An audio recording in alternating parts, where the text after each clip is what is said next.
Kikubor ka Batisi TV. Lawan ra asyapi dak Orange Nissan Looms Hope Ho near Fire Brigade Shillong. Ringkat bat ka M Crown Hotel Kendailat Shillong. Ka 3 Olives Restaurant. Balak play nakabentaban Shakriya P. Hapo ka Jinghikai jong ka Bio Bubble Antivirus Coating. Ringkat ka Cosmic Kingdom. Ka Jakai lekai bapaw ha Shillong. Balayada na ka Bio Bubble Antivirus Coating. Balale da ka Meva Enterprise.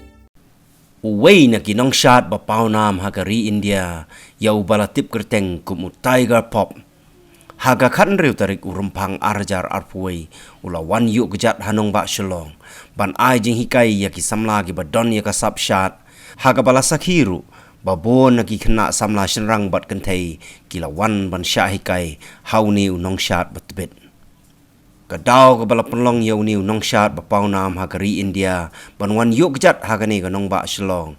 kalong hadien bo la syakot sngobha haga kenhon Eastern Dance Icon Shillong kabadon ya ke Jinghikai syat haga shnong pentorba Shillong u Tiger Pop ubaga kerteng ke basisha jong u kadai u Ajay Singh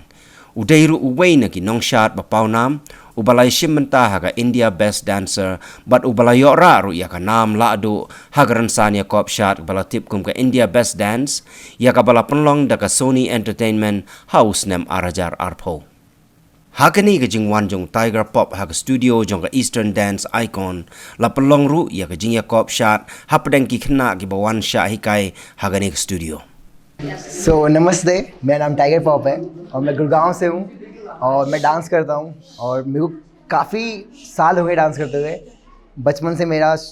एक पैशन था एक ड्रीम था कि मुझे dancing film में एक अपना ड्रीम पूरा करना है और बॉलीवुड में जाके अपना टैलेंट दिखाना है एंड सारे बच्चे जो भी स्टूडेंट्स हैं या फिर जो भी घर में लोग बैठे हैं जो अब एक आर्टिस्ट होकर भी आज बाहर ही निकल रहे हैं उनको इंस्पायर्ड करना है कि नहीं अभी भी ड्रीम जिंदा है और हमको ड्रीम पूरा करने के लिए फुल हार्ड वर्क करना है सो आज मैं फ़र्स्ट टाइम शिलोंग आया हूँ ईस्टर्न डांस स्टूडियो में और इतना मज़ा आया मैं आपको बता नहीं सकता मतलब एक्सपीरियंस फर्स्ट एक्सपीरियंस और बहुत अच्छा एक्सपीरियंस है यहाँ के बच्चे बहुत टैलेंटेड है तो मैं सबसे कहना चाहूँगा प्लीज़ अपने बच्चों को सपोर्ट करो जो भी किड्स हैं वो बहुत टैलेंटेड है यहाँ पे डांसर्स का मतलब एक जो पैशन है ना बहुत नेक्स्ट लेवल पे है सो जितना आप लोग सपोर्ट करेंगे वो लोग उतना आगे बढ़ेंगे और यहाँ से निकल के एक